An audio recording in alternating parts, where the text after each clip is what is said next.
لله نحمده ونستعينه ونستغفره ونؤمن به ونتوكل عليه ونعوذ بالله من شرور أنفسنا ومن سيئات أعمالنا من يهده الله فلا مضل له ومن يضلل فلا هادي له ونشهد أن لا إله إلا الله وحده لا شريك له ونشهد أن سيدنا وسندنا ونبينا وبشيرنا ونذيرنا وطبيبنا وطبيب أرواحنا ومولانا محمدا عبد الله ورسوله أرسل الله بالحق بشيرا ونذيرا وداعيا إلى الله بإذنه وسراجا منيرا أعوذ بالله من الشيطان الرجيم بسم الله الرحمن الرحيم الرجال قوامون على النساء بما فضل الله بعضهم على بعض وبما أنفقوا من أموالهم وقال النبي صلى الله عليه وسلم فإن ذهبت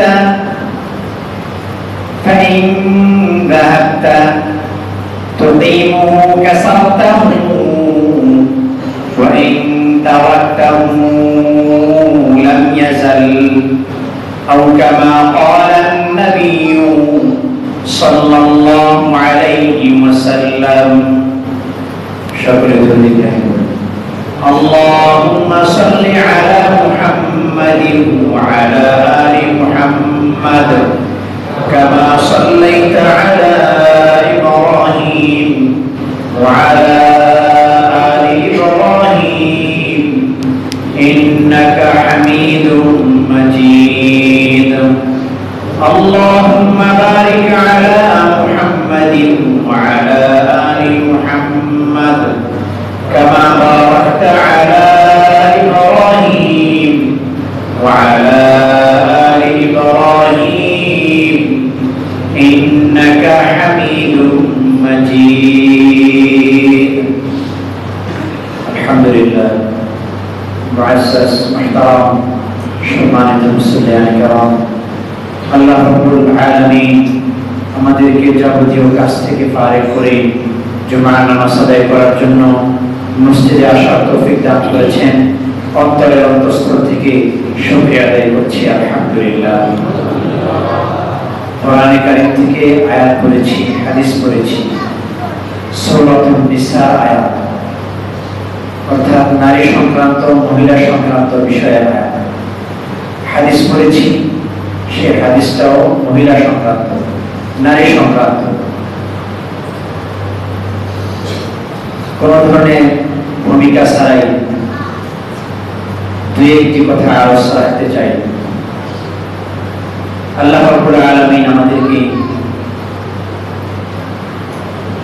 আমাদেরকে আল্লাহ তাআলা অনেক নিয়ামত দিয়েছেন। এর মধ্যে সমাজের নারী এটা একটা দুনিয়ার ভারসাম্যতা রক্ষার জন্য একটা বড় অধ্যায়। এটাকে কোরআনের ভাষায় বলা হয়েছে যে নারী মহিলা সমাজ, রাষ্ট্র এবং পৃথিবীর সমস্ত জায়গায়, সমস্ত সেক্টরে, সমস্ত স্তরে, দুনিয়াবি হোক এবং কোরআন সুন্নাহ হোক, সমস্ত জায়গায় তাদের ভূমিকা থাকবে। তাদের ভূমিকাটা এমন এই ভূমিকাকে পুরুষের সাথে মিলানো যাবে না।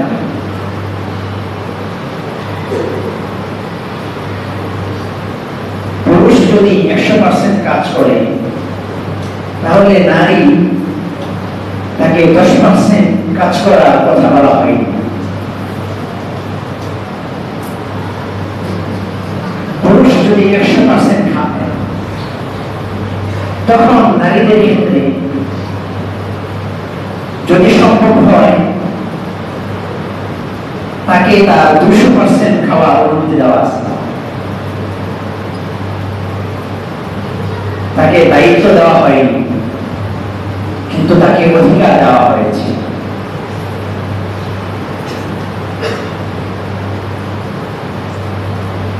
আল্লাহ নবী সাহাবী, আল্লাহ নবী সাহাবী, মজমায়ে সাহাবী আল্লাহ নবীকে প্রশ্ন করলেন, ইয়া রাসূলুল্লাহ,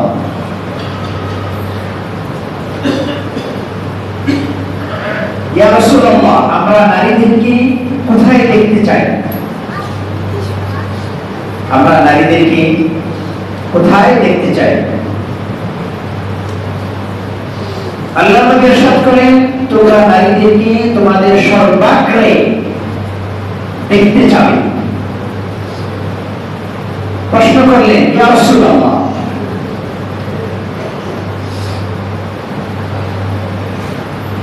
ইয়া রাসূলুল্লাহ, তারা তো একটু বাঁকা এবং তেরা প্রকার, তেরা পৃথিবী, তেরা প্রকৃতি, এটাকে বলা হয় বক্র প্রকৃতি।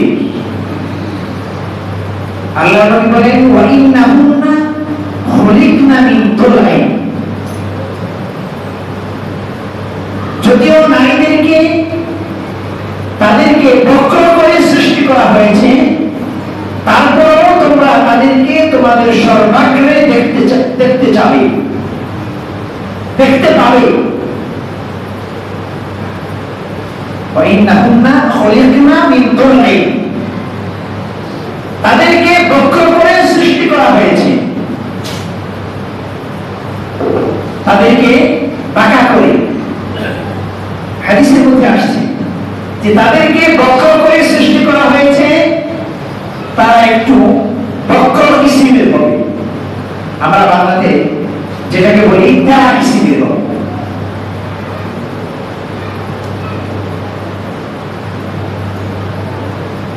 এই প্রসঙ্গে একটা ঘটনা মনে পড়ে।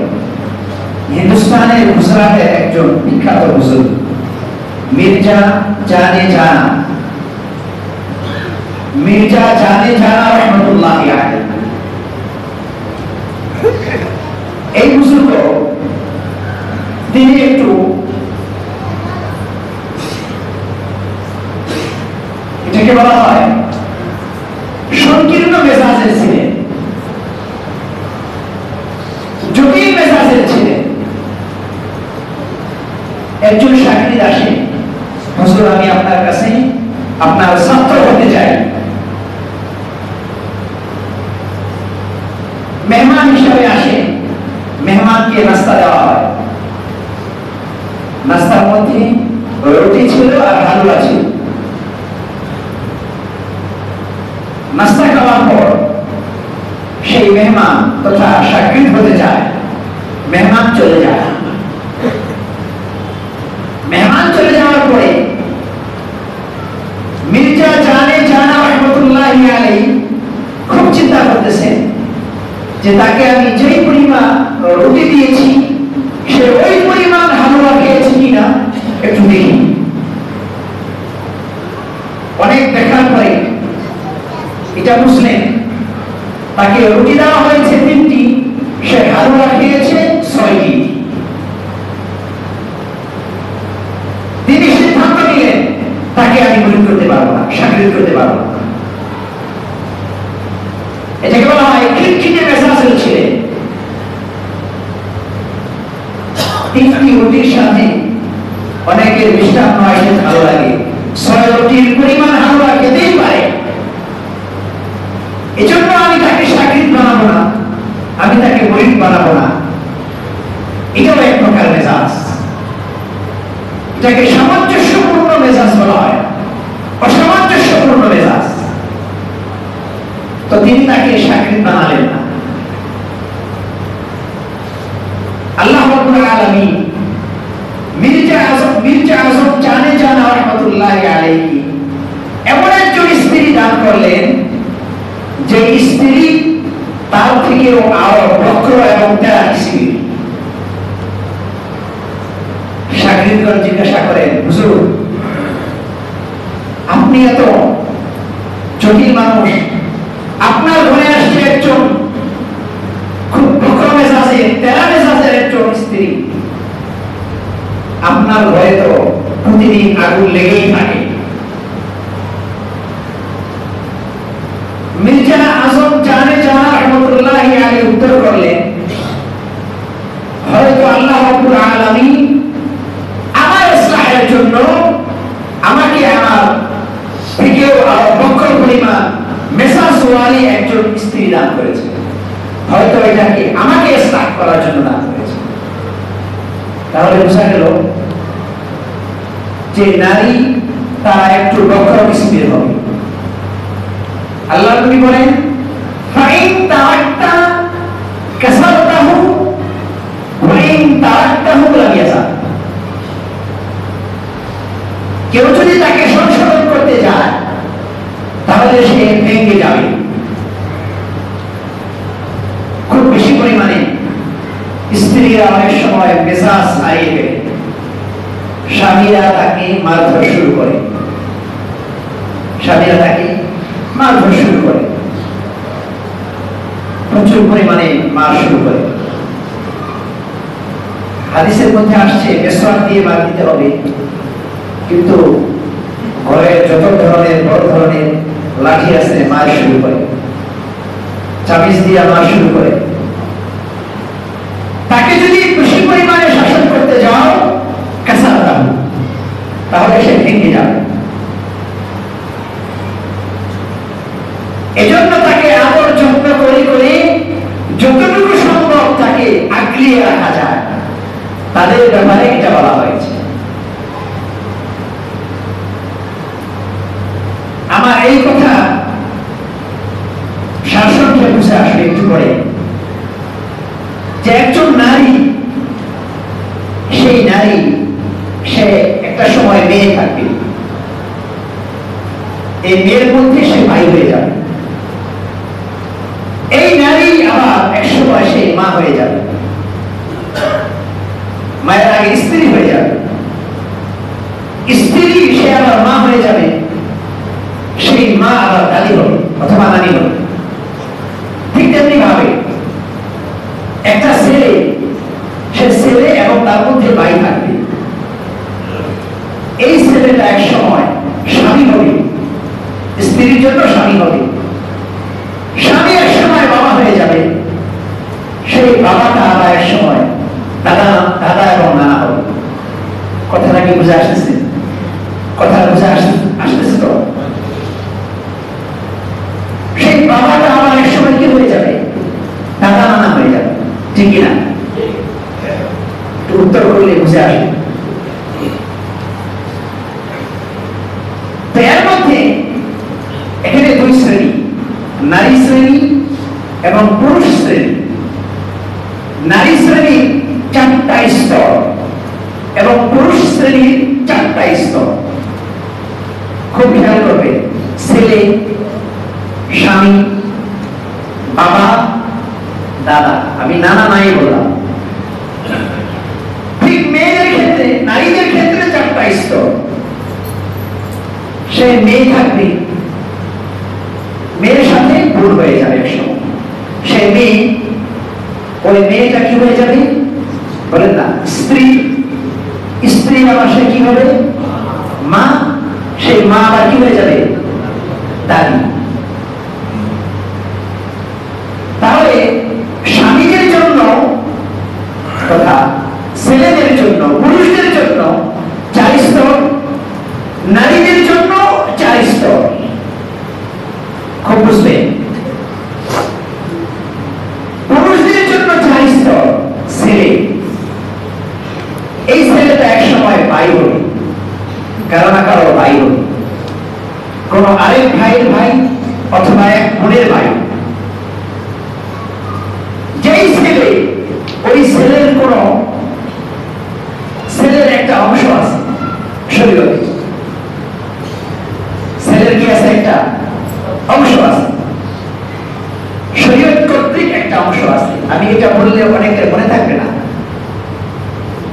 শরীয়ত কর্তৃক সম্পদের একটা অংশ আছে। এই ছেলে যখন স্বামী হয়ে যাবে, স্ত্রী মারা গেলে অথবা জীবিত থাকলে স্ত্রীর সম্পত্তি থেকে স্বামীর জন্য একটা অংশ আছে। তাদের সন্তানাদি থাকলে 8 ভাগের 1 ভাগ, সন্তানাদি না থাকলে 4 ভাগের 1 ভাগ। এই স্বামী যখন বাবা হবে, ছেলের সম্পত্তি থেকে বাবার জন্য একটা অংশ আছে 4 ভাগের 1 ভাগ। যদি ছেলে মারা যায় তাহলে ছেলের সম্পত্তি 4 ভাগের 1 ভাগ বাবা পাবে। আর যদি ছেলের ছেলে না থাকে তাহলে বাকি সম্পত্তিগুলো আসহাবে ফারায়েজদেরকে দেওয়ার পরে আবার বাবার কাছে চলে যাবে। এই বাবাটা একদিন দাদা হবে। নাতির সম্পত্তি যদি থাকে তাহলে সেই ক্ষেত্রে তার সম্পত্তিগুলো বাবা না থাকলে দাদার কাছে চলে যাবে।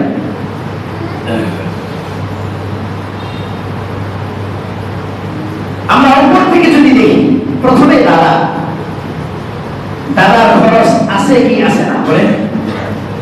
তারপরে বাবা, বাবার খরচ কি আছে না আছে সেটা আমরা সবাই জানি। তারপরে স্বামী, স্বামীর খরচ আছে কি নাই বলেন। তারপরে ছেলে, তারপরে ছেলে। আপাতত ছেলেদের খরচ নাই, কিন্তু শরীয়ত কর্তৃক ছেলেদের খরচ আছে। আমরা যদি মেয়েদের দিকে তাকাই, সর্বপ্রথম মেয়ে, মেয়ে শরীয়ত কর্তৃক একটা অংশ পাবে। পাবে কি পাবে না বলেন। তারপরে স্ত্রী, স্বামী মারা গেলে স্বামীর কাছ থেকে সন্তানাদি থাকলে পাবে 8 ভাগের 1 ভাগ, না থাকলে পাবে 4 ভাগের 1 ভাগ। স্বামীর কাছ থেকে অংশ পাবে কি পাবে না বলেন। তারপরে কি বলেন, মা। তারপরে সেই মা সন্তানাদি মারা গেলে সন্তানাদি থেকে 3 ভাগের 1 ভাগ সম্পত্তি পাবে কি পাবে না বলেন। বলেন না, পাবে কি পাবে না। তারপরে দাদি, সেই দাদিটাও তার নাতির কাছ থেকে বাবা না থাকলে তার সম্পত্তির অংশ কে পাবে। তাহলে আপনি চিন্তা করেন, মেয়ের জন্য কোনো খরচ আছে বলেন।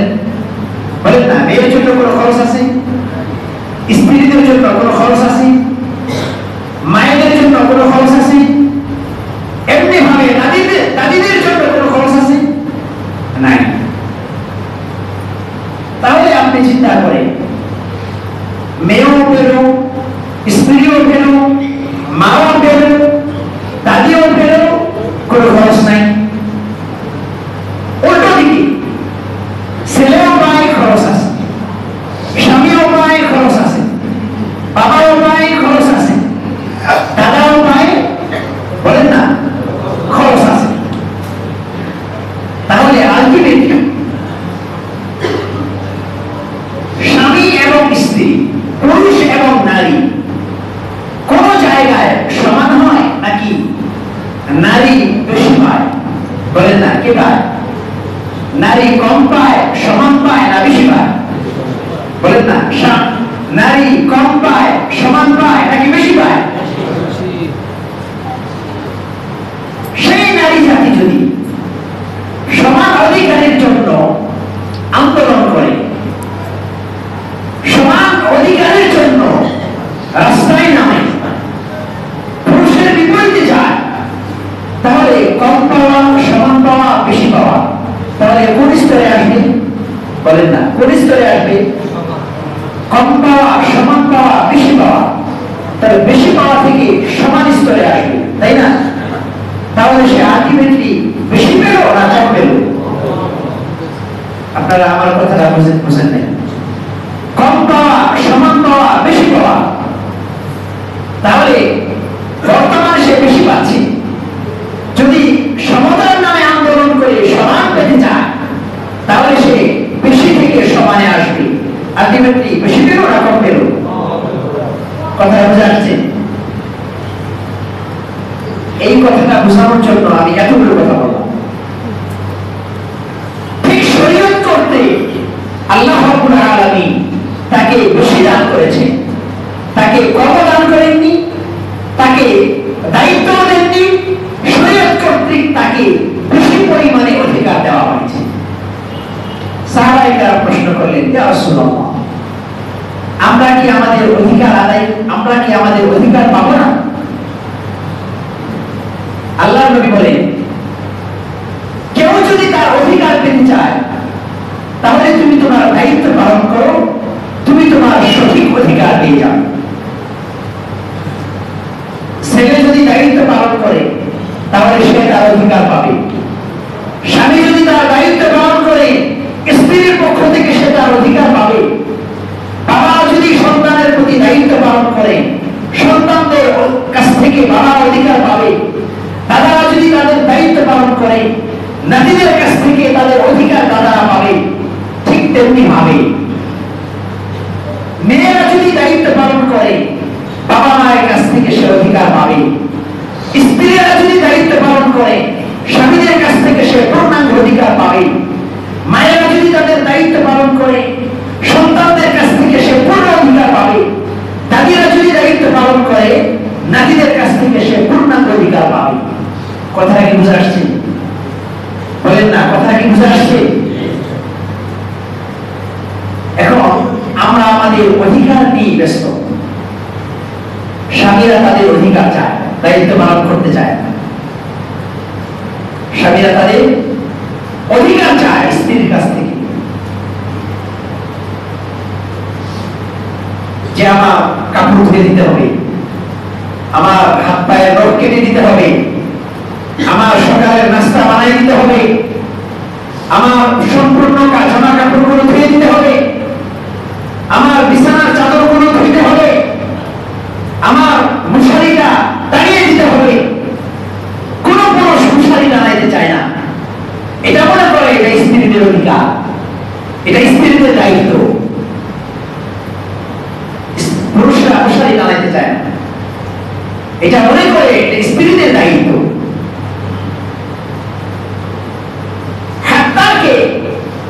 স্ত্রীরা সন্তানকে দুধ পান করা, এতটুকু দায়িত্ব স্ত্রীকে দেওয়া হয়নি, এতটুকু দায়িত্ব স্ত্রীকে দেওয়া হয়নি।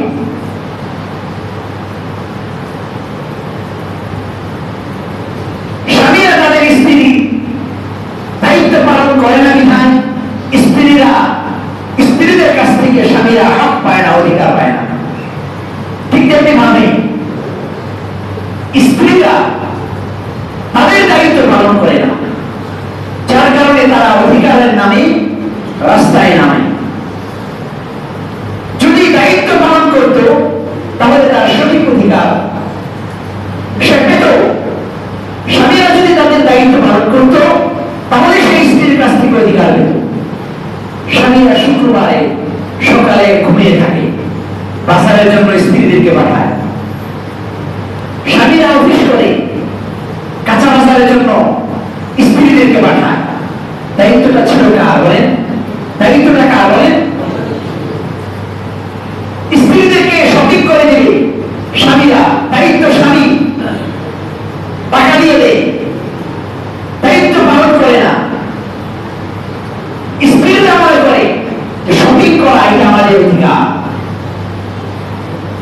কথা বুঝে আসছে? স্ত্রীরা মনে করে যে সঠিক করা এটা আমাদের অধিকার। টাকা যদি দেওয়া না হয় তাহলে সে আন্দোলনে নামবে, যে স্বামীরা আমাদের অধিকার হরণ করে দিচ্ছে। হুজুরের কাছ থেকে জানবে যে আমার স্বামী আমার অধিকার দিচ্ছে না, অথচ সঠিক করা এটা স্বামীদের দায়িত্ব। এটাকে ঘুরিয়ে পেঁচিয়ে দেওয়া হচ্ছে স্ত্রীদের কাছে। প্রত্যেকেই যদি তাদের দায়িত্ব পালন করে তাহলে শরীয়ত কর্তৃক প্রত্যেকেই তার অধিকার পেয়ে যাবে।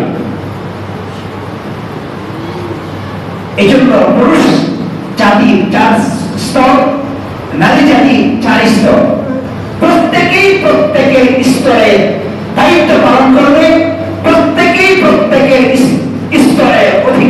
হবে। এটা আমি পরিষ্কার একটা সনদের মতো বললাম, যদি বুঝে আসে আলহামদুলিল্লাহ। এজন্য মুহতারাম মুসল্লিয়ান কিরাম, আল্লাহ নবী বলেন ওয়াইন্নাহুন্না খুলিকনা মিন দুলাইন, নারীদেরকে আল্লাহ রাব্বুল আলামিন বক্র করে সৃষ্টি করেছেন। এর অর্থ এটা নয় সকাল বিকাল মারতে হবে। সকালবেলা যে কোনো কারণে হোক নাস্তা দেরি হতে পারে, এজন্য তাকে বেদরম তাকে আমি পিটাইলাম। সে মশারিটা বানাইতে নাও পারে, প্রতিনিয়ত ঝগড়া করলাম। এখন ঝগড়া একটা সাধারণ ঝগড়া হতেই পারে। হযরত আবু বকর সিদ্দিক রাদিয়াল্লাহু আনহু ইসলামের আগে 8 জন স্ত্রী ছিল। কতজন ছিল বলেন? ইসলামে আসার পরে 4 জন রেখে 4 জনকে ছেড়ে দেওয়া হয়। হযরত ওমর ফারুক রাদিয়াল্লাহু আনহু স্ত্রী ছিল প্রথমত ছিল 7 জন। ইসলামে আসার পরে 3 জনকে 4 জনকে রেখে 3 জনকে ছেড়ে দেওয়া হয়। সাহাবায়ে কেরাম 3 জন 4 জন করে বিবাহ করেন। সাহাবায়ে কেরাম স্ত্রীদের প্রতি দায়িত্ব পালন করেছেন, হক আদায় করেছেন।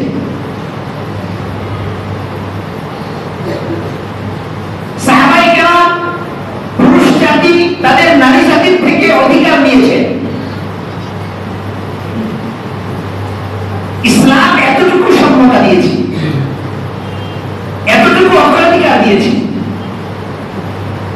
হাত্তা এমন কথা বলেন আর রিজালু কাওয়ামুনা আলান নিসা, মহিলাদের উপর স্ত্রীদেরকে মর্যাদা দিয়েছে, মহিলাদের উপর স্ত্রীদের উপর পুরুষ জাতিকে